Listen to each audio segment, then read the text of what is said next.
Lord, I offer my life to you. Everything I've been through, use it for your glory. Lord, I offer my days to you, lifting my praise to you as a pleasing sacrifice. Lord, I offer you my life. Things in the past, things yet unseen, wishes and dreams that are yet to come true. All of my hopes and all of my plans, my heart and my hands, all lifted to you. Lord, I offer my life to you. Everything I've been through, use it for your glory. Lord, I offer my days to you, lifting my praise to you as a pleasing sacrifice. Lord, I offer you my life.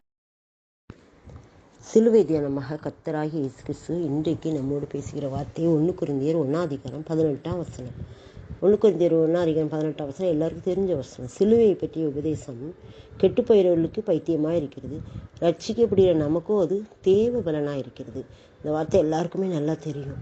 நம்ம இந்த நாட்களில் சிலுவை தியானங்களில் தான் பார்த்துட்ருக்கோம். சிலுவை பற்றிய உபதேசம் கெட்டுப்போகிறவர்களுக்கு பைத்தியமாக இருக்கிறது. சிலுவையை பற்றி சொன்னோம்னா நிறைய பேர் என்ன செய்வாங்க, இகழ்வாக பேசுவாங்க.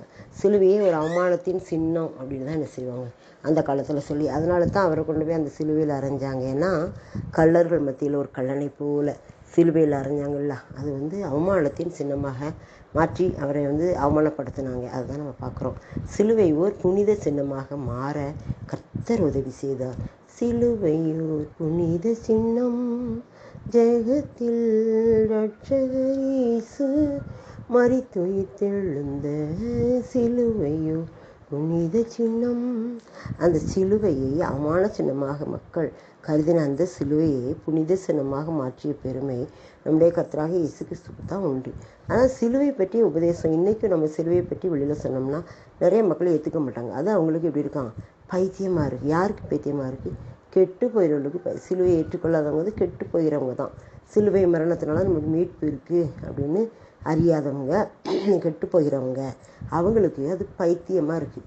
ரட்சிக்கப்படுகிற நமக்கும் தேவ பலனாக இருக்குது. நமக்கு அந்த சிலுவை தான் பலன் கொடுக்கு. அந்த சிலுவையின் மூலமாகத்தான் நம்ம ரட்சிப்பை அறிந்து கொண்டோம். சிலுவையின் மூலமாகத்தான் வெற்றியை பெறுகிறோம். சிலுவையின் மூலமாகத்தான் நம்முடைய வழியை வாக்கிய பண்ணிக்கிறார். சிலுவையின் மூலமாகத்தான் நமக்கு விடுதலை கிடைத்தது.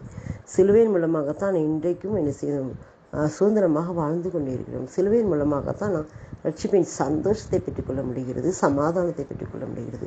அந்த சிலுவை நமக்கு எப்படி இருக்குது, பலனாக இருக்குது, தேவ பலனாக இருக்குது. அந்த சிலுவையை பற்றிய உபதேசம் நமக்கு தேவ பலனாக இருக்குது. அவர் அறிந்த பிள்ளைகளுக்கு இந்த நாளில் அந்த சிலுவை பற்றிய உபதேசம் தேவ பலனாக இருக்குது. சிலுவை தரிசனத்தை அநேகருக்கு கர்த்தர் காமிச்சிருக்கிறாரு. அதன் மூலமாக நிறைய மனம் திரும்பி இருக்கிறாங்க. பவுல் கூட சவுலாக இருக்கும்போது பவுலாக மாறும்போது ஆண்டவர் அவருக்கு இயேசு கிறிஸ்து அந்த வெளிச்சத்தின் மூலமாக பேசினார்னு பார்க்குறோம். நீ துன்பப்படுத்துகிற இயேசு நானே அப்படின்னு பேசினார். சிலுவையில் அறைந்து துன்பப்படுத்தி இன்றைக்கும் நம்ம ஒரு ஆண்டவருக்கு பிரியமில்லாத காரியம் நம்ம செஞ்சோம்னா அது என்ன அர்த்தம்னா, இன்றைக்கி நம்ம அவரை சிலுவையில் அறைந்திருக்கிறோம் அப்படின்னு அர்த்தம்.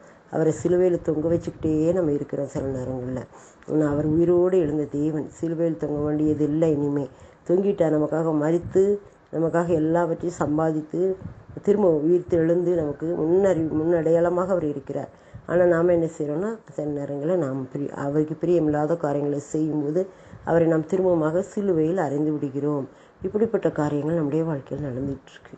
ஆனால் ஆண்டவர் அதெல்லாம் மாற்றத்தான் இந்த சிலுவையை புனித சின்னமாக மாற்றினேன். யாரெல்லாம் அந்த சிலுவை மரணத்தை விசுவாசிக்கிறாங்களோ, யாரெல்லாம் அந்த சிலுவையினுடைய இரத்தத்தை விசுவாசிக்கிறாங்களோ, சிலுவை மூலமாக சிந்தப்பட்ட இரத்தத்தை விசுவாசிக்கிறாங்களோ, அவங்களுக்கு இன்றைக்கி தேவ பலனாக இருக்குது. தேவ பலனாக இருக்குது. நம்மை பலப்படுத்துகிற கிறிஸ்துவால் எல்லாவற்றையும் செய்ய எனக்கு பலனுண்டு என்று சில வார்த்தையின் மொழி கர்த்தர் நம்மை பலப்படுத்துகிறார். சிலுவை மரணத்தின் மூலமாக நம்மை விடுவிக்கிறார். பாவத்திலிருந்து, நோயிலிருந்து, பல பிரச்சனைகளிலிருந்து நம்மை விடுவிக்கிறார். அந்த சிலுவை மரணம் நமக்கு தேவ பலன்.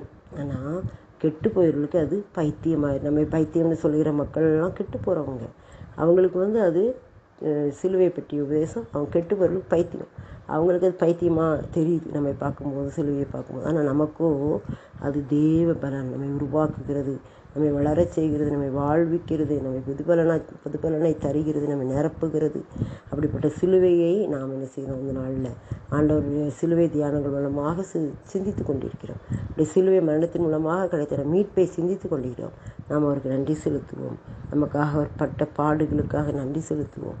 நமக்காக அவர் சிந்தின ரத்தத்துக்காக நன்றி செலுத்துவோம்.